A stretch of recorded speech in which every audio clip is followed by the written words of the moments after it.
नमस्कार बच्चों, कैसे हैं आप लोग।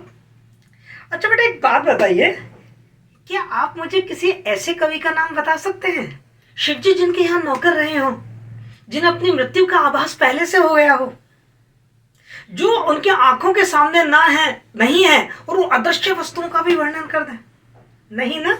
आज की वीडियो में मैं आपको उसी देवी शक्ति से परिपूर्ण किंवदंतियों में जो छाया हुआ है उस कवि के बारे में आवश्यक जानकारियां देने जा रही हूँ। जी हाँ, उस कवि का नाम है विद्यापति। विद्यापति, जिसे मैथिल कोकिल के नाम से जाना जाता है और जो आदिकाल और भक्तिकाल के संक्रमण युग के कवि हैं। ऐसे कवि जो आज भी बिहार के जो मिथिलांचल है उसकी अमराइयों में उनकी कोकिल काकली हर मांगलिक पर्व पर आज भी गूंज उठती है। उनकी कवित्व में तो हम बाद में बात करेंगे। आइए मैं आपको उनसे संबंधित कुछ इस तरीके की जो किंवदंतियां हैं उनके बारे में सुना देती हूँ, जो बहुत रोचक हैं और जो उनके देवी शक्ति के लिए कहीं कहीं सुनी जाती हैं। एक बार की घटना है कि जो मिथिला के राजा थे, राजा शिव सिंह, वो बहुत पक्के मित्र थे विद्यापति के। विद्यापति उनसे 2 साल बड़े थे और दिल्ली के जो सुल्तान था उसने शिव सिंह जी को गिरफ्तार करके और दिल्ली में कैद कर लिया था। अब उनके पक्के मित्र थे विद्यापति, उनको चैन कैसे पड़ता। वो तुरंत अपने मित्र राजा शिव सिंह जी को मुक्त कराने के लिए दिल्ली गए और दिल्ली जाकर उन्होंने राजा के सामने कुछ ऐसी बातें करने लगी कि राजा एकदम आश्चर्य में पड़ गया। वो कुछ अदृश्य जो दृश्य थे और घटनाएं थी उनका वर्णन कर रहे थे। राजा को बिल्कुल विश्वास नहीं हुआ, उनको लगा कि वो जादू टोना वाला आदमी है। उन्होंने क्या किया कि विद्यापति को रस्सी से बंधवाया और एक कुएं के अंदर डाल दिया। बोले तो इतने ही देवी शक्ति से परिपूर्ण हो तो बताइए कुएं के बाहर क्या हो रहा है। और राजा ने क्या किया, सुल्तान ने दिल्ली के ने, कि कुएं के ऊपर जो जगह चारों तरफ का जो चबूतरा होता है उस पर एक दासी को झाड़ू लगाकर और आग फूंकने का काम दे दिया। वो ये काम करने लगी। आश्चर्य की बात है और किंवदंतियों में ये कहा जाता है कि कुएं में जो लटके हुए थे विद्यापति जी, वो कुएं के बाहर क्या हो रहा है, किस तरीके से वो जो दासी है झाड़ू लगा रही है और आग फूंक रही है, उसका वर्णन कर देते हैं। सुल्तान आश्चर्यचकित हो जाता है और उन पर प्रसन्न हो उठता है और मुक्त होकर वो न केवल विद्यापति को मुक्त कर देता है बल्कि उनके जो राजा शिव सिंह जी है जिनको उसने गिरफ्तार किया था उनको भी छोड़ देता है। एक दूसरी घटना और सुनाती हूँ जो बहुत इंटरेस्टिंग है। कहते हैं कि विद्यापति शिव जी के बहुत जबरदस्त भक्त थे। आज भी आप जाइए विद्यापति जी के गांव में तो वहाँ शिव जी का मंदिर है, वहाँ मतलब वो धाम माना जाता है, लोग वहाँ काफी पूजा पाठ करने के लिए आते हैं। तो वो कहते हैं शिव जी के वो बड़े भक्त थे तो शिव जी उन पर बड़े प्रसन्न हो गए तो शिव जी उनके यहाँ नौकरी करने के लिए आ गए। एक बच्चे के रूप में आए और विद्यापति जी ने उनका नाम उगना रख दिया और उनको अपना नौकर बना लिया। एक दिन विद्यापति जी कहीं घूमने जा रहे थे, उगना उनके साथ था। उन्हें बहुत तेज प्यास लगी। उन्होंने उगना से कहा, अरे उगना, मुझे बहुत तेज प्यास लगी है, कहीं से पानी लेकर आओ। अब उगना चारों तरफ पानी ढूंढ रहा है लेकिन पानी कहीं नहीं मिला। तो जब ढूंढते ढूंढते उगना थोड़ा उधर उधर हुआ तो उगना तो शिव जी का मतलब के रूप में थे। वो जाके चुपचाप पेड़ों के पीछे जाके और अपने जटा में से गंगा जल ले आते हैं और लाकर अपने स्वामी विद्यापति को पिला देते हैं। विद्यापति तो उस स्वाद को पहचान जाते हैं कि ये तो गंगा जल का स्वाद है। उन्हें शक होता है कि ये उगना तो कोई साधारण व्यक्ति नहीं है।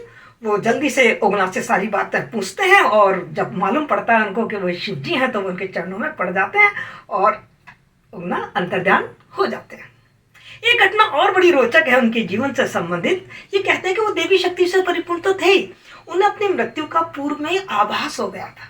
और जब हमने अपनी मृत्यु का पूर्व में आभास हो गया तो उन्होंने इसकी चर्चा अपने गांव वालों से की।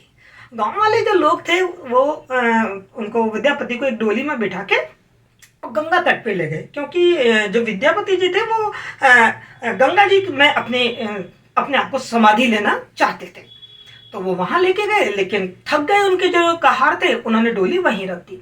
तो कहते हैं कि विद्यापति जी ने गंगा को बहुत आत्मीयता के साथ याद किया। बोले, मैं बूढ़ा होके यहाँ तक आ गया हूँ, क्या गंगा मैया तू थोड़ी देर और आगे नहीं आ सकती है, मैं तुझमें समाना चाहता हूँ। कहते हैं गंगा मैया ने उनकी इस प्रार्थना को सुना और वो उमड़ती हुई वहां आ गई जहां पर विद्यापति थे। विद्यापति जी गंगा में समा गए। तो इस तरीके की चमत्कारिक कथाएं विद्यापति जी के बारे में प्रसिद्ध हैं जो मैंने आज आपको सुनाई। इन रोचक घटनाओं के बाद आइए उनके कवित्व के बारे में भी जान लेते हैं, क्योंकि जो विद्यापति जी हैं वो बहुत ही कुशल काव्य शिल्पी माने जाते हैं। हिंदी साहित्यकार गुणानंद जुआल ने विद्यापति को कुशल काव्य शिल्पी कहा है। वस्तुतः भाव काव्य पुरुष का आत्मा होती है और जो कला होती है वो उस कविता का शरीर होता है। और विद्यापति की कविता में ये भाव और ये कला का मणिकांचन संयोग हमें देखने को मिलता है। उन्हें बंगाली साहित्य का जनक माना जाता है और प्रारंभ में तो ये काफी विवाद था कि विद्यापति मैथिली के कवि हैं या बंगाली के हैं, लेकिन बाद में काफी रिसर्च के बाद ये तय हो गया कि विद्यापति मैथिली भाषा के कवि हैं, बंगाली भाषा के कवि नहीं है। लेकिन रविन्द्रनाथ टैगोर उनसे बहुत ज्यादा प्रभावित थे और बंगला साहित्य के माध्यम से विद्यापति का जो साहित्य है वो ओडिसी साहित्य को भी प्रभावित करने में सक्षम रहा। हम देखते हैं ऐसे महान काव्य शिल्पी के बारे में। आइए थोड़ी सी व्यक्तिगत जानकारी, उनके जीवन के बारे में कुछ जानकारी प्राप्त करते हैं। विद्यापति, जैसे उनका नाम है विद्यापति, विद्या प्लस पति। विद्या का मतलब क्या होता है? ज्ञान, और पति का मतलब क्या होता है? मालिक। यानी कि जो विद्यापति थे वो ज्ञान के मालिक थे। विद्यापति वाकई बहुत ही विद्वान, वेदों के जानकार और बहुभाषा विज्ञ कवि थे। उनका जन्म बिहार में दरभंगा एक जिला है, उसमें एक बिस्वी गांव है, वहां उनका जन्म हुआ था। और जो मैंने अभी जिक्र किया था राजा शिव सिंह जी का, शिव सिंह जी उनसे इतने प्रसन्न हो गए थे कि जब वो राजा बने तो उसके बाद उन्होंने वहां उनको वो बिस्वी गांव उनको भेंट स्वरूप दे दिया था। उनके गुरु का नाम हरि मिश्र था और वो दरबारी कवि थे। विद्यापति दरबारी कवि थे। शुरू में वो राजा कीर्ति सिंह के दरबार में थे, तब उन्होंने कीर्ति सिंह की कीर्ति गाथा लिखते हुए और कीर्ति लता कीर्ति पताका नामक रचनाएं की।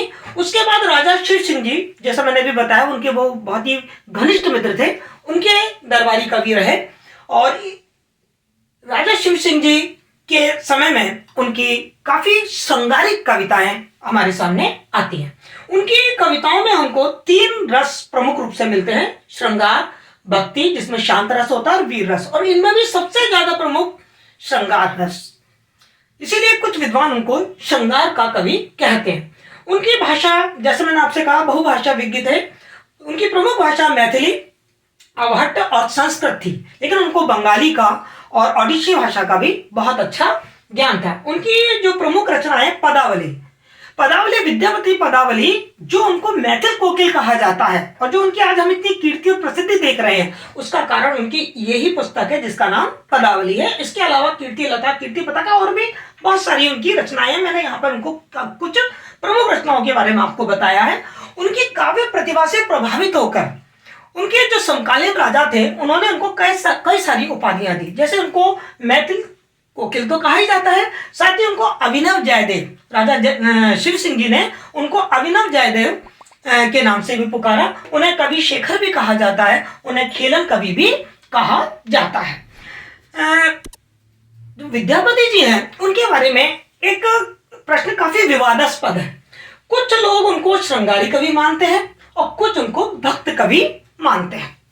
सबसे पहले उनको भक्त कवि का जो श्रेय दिया, भक्त कवि होने का श्रेय वो दिया हमारे विद्वान ग्रियर्सन ने। ग्रियर्सन ने उनको भक्त कवि के नाम से पुकारा और उनका साथ दिया डॉक्टर श्याम सुंदर दास और साथ में जनार्दन मिश्र जी ने। जनार्दन मिश्र जी ने तो स्पष्ट कहा कि विद्यापति जी ने स्वयं को तो राधा माना है और कृष्ण को अपना पति मानकर उनकी उपासना की है। तो इस तरीके से वो उनको वैष्णव भक्ति का कवि मानते हैं। लेकिन कुछ हिंदी आलोचक उनके भक्त कवि मानने से उनको इनकार कर देते हैं। वो कहते हैं वो दिखाली श्रृंगारी कवि थे और अपने मत के पक्ष में वो कुछ तर्क भी देते हैं। वो ये कहते हैं कि यदि विद्यापति भक्त कवि हैं तो फिर वो दरबार में क्या कर रहे थे, क्योंकि जो भक्त कवि होता है वो तो दरबार से काफी दूरी बना के रखता है। कहा जाता है ना, संतन को कहाँ सीख रही सो काम, तो फिर वो दरबार में क्यों रहे। और वास्तव में जो उनकी रचनाएं हैं, हम जो उनकी रचनाएं देख रहे हैं, वो रचनाओं में श्रृंगार रस ही बहुतायत से मिलता है। उनकी जो भक्ति रचनाएं हैं वो तो जब वो वृद्ध हो गए हैं बाद में, तब उन्होंने वो भक्त रचनाएं लिखी हैं। जब वो राजा शहर में नहीं रह रहे हैं और काफी वृद्ध हो गए, उस वक्त उनके अंदर भक्ति जागी और उस समय उन्होंने भक्ति की कुछ रचनाएं लिखी हैं।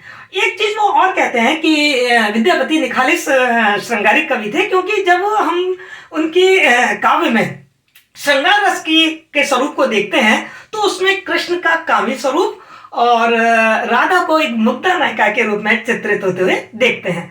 तो इस प्रकार वाकई यदि निष्कर्ष पे हम पहुंचे तो इस निष्कर्ष पर पहुंचा जा सकता है कि विद्यापति एक श्रृंगारिक कवि थे, भक्त कवि से ज्यादा वो श्रृंगारिक कवि थे। विद्यापति केवल अपनी संगीतात्मकता के कारण ही इतने प्रसिद्ध नहीं हुए, बल्कि उनकी कविता में हमको अलंकारिकता, चित्रात्मकता, प्रतीक विधान, उनकी कोमल कांत पदावली और लोक भाषा के प्रयोग के बावजूद भी साहित्यिकता उनकी काव्य की प्रमुख विशेषता रही।